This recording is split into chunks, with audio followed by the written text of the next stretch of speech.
तो आज हमने जब सीरीज़ स्टार्ट करी थी तो आपने फर्स्ट क्वेश्चन देखा था, क्वेश्चन नंबर 11 आपने देखा था। उसमें पूछा था कि 10 दिन के बच्चे को क्या कहते हैं, 10 डेज़ के बच्चे को क्या बोलते हैं। तो हमने उसमें आंसर चूज़ करा था neonate child. Okay, neonate child हमने चूज़ किया था। और उसी क्वेश्चन पेपर में आप 20 नंबर का क्वेश्चन देख लीजिए, उसमें आपको पूछा है कि नवजात शिशु की आयु कितनी होती है। तो नवजात शिशु की आयु कितनी होती है, 10 दिन होती है। अगर आप क्वेश्चंस की प्रैक्टिस करेंगे तो आपको बहुत सारी चीज़ें समझ में आएगी। तो स्टार्ट करते हैं हमारा वीडियो। हेलो, नमस्ते, सत श्री अकाल, आदाब मेरी प्यारी महिला साथी, वेलकम टू एकेडमिक क्लासेस। तो जैसे कि आप सभी को पता है कि हम क्या कर रहे हैं, महिला परिवीक्षक की तैयारी कर रहे हैं। तो ये हमारा सेशन 6 जिसमें हम चाइल्ड एंड केयर एजुकेशन से रिलेटेड क्वेश्चंस करेंगे, जो कि 2017 में जो एग्ज़ाम हुई थी उसमें जो क्वेश्चंस आए हुए थे उसके बारे में डिस्कस करेंगे। ओके, तो स्टार्ट करते हैं। Let's now the first question is 10 days infant is called as, 10 दिन के शिशु को क्या कहते हैं। देखो, ऑलरेडी उन्होंने बोला है कि बच्चे को क्या बोलते हैं। इन्फेंट मीन्स इन्होंने यहाँ पे शिशु बताया है, शिशु को क्या बोलते हैं। तो चाइल्ड तो नहीं बोलते, शिशु तो नहीं बोलते हैं। नवजात शिशु, नियोनेट शिशु हो सकता है। एबनॉर्मल चाइल्ड, अब देखो 10 दिन का बच्चा है, उसमें क्या ही एबनॉर्मल और नॉर्मल होगा, है ना। कुछ भी अभी तो समझ में आएगा ही नहीं कि बच्चे का माइंड डेवलप है कि नहीं है। सभी 10 दिन के बच्चे एक जैसे होते हैं, बस उनमें पोषण या फिर पोषण वाली जो बात है वो तो अलग रहती है, लेकिन सभी 10 दिन के बच्चे एक जैसे होते हैं। तो हम उसे एबनॉर्मल चाइल्ड भी नहीं कह सकते हैं। अब जब दो ऑप्शंस हमको लग रहा है कि करेक्ट नहीं है, तो none of this is the also cut. So 10 दिन के बच्चे को क्या बोलेंगे, नियोनेट चाइल्ड बोलेंगे, मतलब कि नवजात शिशु बोलेंगे। तो राइट ऑप्शन क्या हो जाएगा, neonate child. Now the next question is XY chromosome are sex determination. क्या XY क्रोमोसोम जो है वो सेक्स का डिटर्मिनेशन करता है, सेक्स का निर्धारण करता है।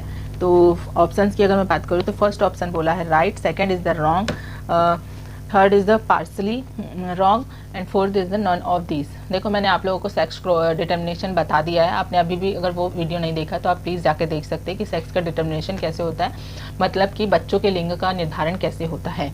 तो जो XY क्रोमोसोम होता है वही उसका किसका निर्धारण करता है, लिंग का निर्धारण करता है। तो ये बिल्कुल राइट आंसर हो जाएगा।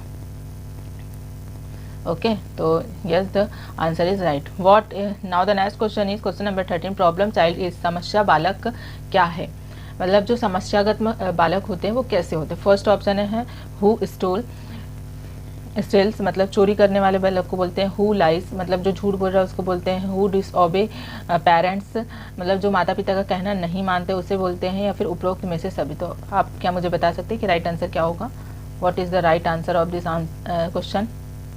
तो इसका आंसर हो जाएगा ऑल ऑफ अबव, है ना। क्योंकि देखो वो बच्चे प्रॉब्लमेटिक होते हैं जो कि झूठ बोल रहे हैं, चोरी कर रहे हैं, या फिर अपने माता पिता का कहना नहीं मान रहे हैं। किसी का कोई भी कुछ अगर उन्हें सलाह दे रहा है तो वो नहीं मानते हैं। वो बहुत ज़्यादा हटी होते हैं, मतलब बहुत ज़्यादा क्या होते हैं, गुस्से वाले होते हैं। वो किसी की बातें नहीं मानते, डिसओबे कर देते हैं हर किसी की बातों को।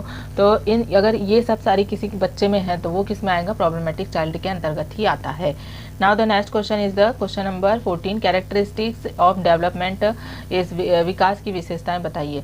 विकास की विशेषताओं में क्या आता है, डायरेक्शनल होता है, यस होता है, प्रोग्रेसिव होता है, प्रोग्रेसिव सीरीज गतिशील अवस्था में, मतलब प्रगतिशील श्रृंखला में कार्य करता है, ये भी सही है। मैंने आपको विकास की अवस्थाएं भी पढ़ा दिया है। आपने अगर वो भी वीडियो नहीं देखा तो आप जाके देख सकते हैं, चैनल पे सारी प्लेलिस्ट बनी हुई है।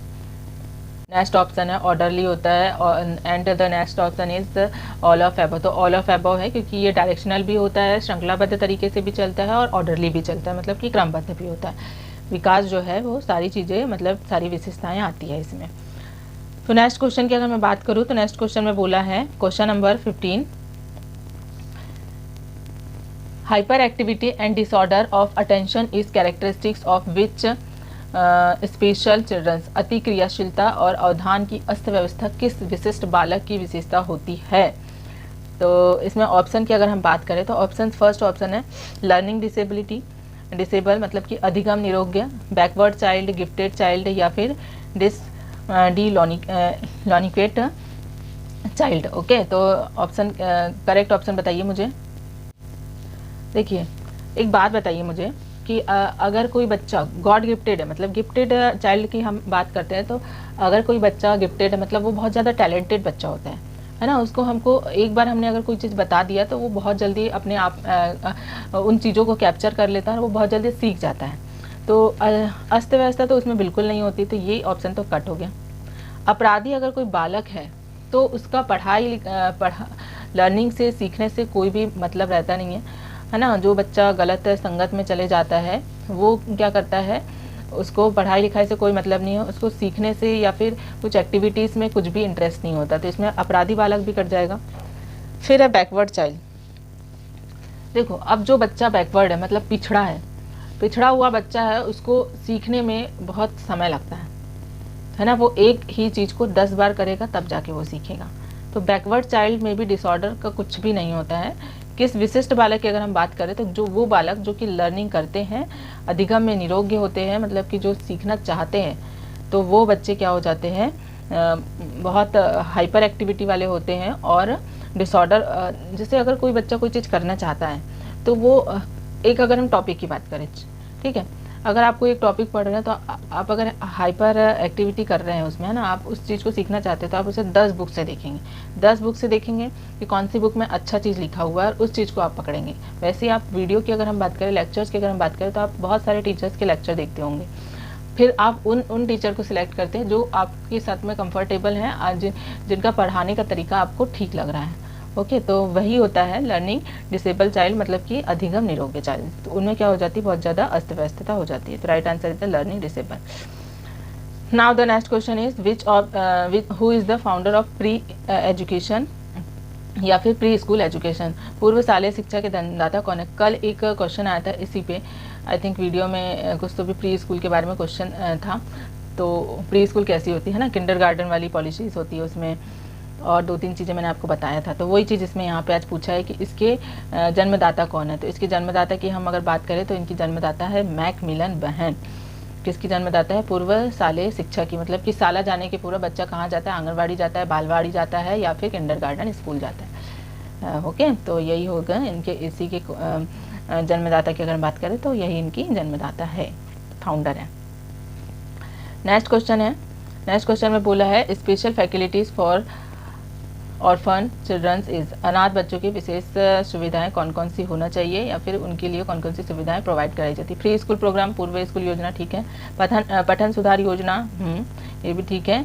व्यापक योजना, comprehensive programme, and all of above. All of above is the right answer, क्योंकि देखो बच्चा अनाथ है, उनके पास में पेरेंट्स नहीं है, माता पिता नहीं है, तो उनके लिए सभी प्रकार, मतलब जितना बेस्ट से बेस्ट हो सके उतना करने की कोशिश करना चाहिए गवर्नमेंट को भी और आप लोगों को भी। जहाँ कहीं भी आपको ऐसा कुछ नज़र आता है तो आप उन्हें अच्छे से स्कूल में डलवाइए, या फिर कोई आपके शहर में अनाथ आश्रम है तो वहाँ पे डलवाने का काम करिए। ओके, तो all of above is the right answer हो जाएगा इसका। Now the next question is, next question की अगर हम बात करें तो क्वेश्चन पूछा गया है life Vitality of child come in which month, शिशु की जीवन क्षमताएं किस महीने से आती है। 7 माह से, 5 माह से, 6 माह से या फिर 4 माह से। मतलब कि शिशु जो है वो चीज़ों को ऑब्जर्व करना, चलना, सीखना, बोलना कब से सीखता है, कब से वो स्टार्ट कर देता है।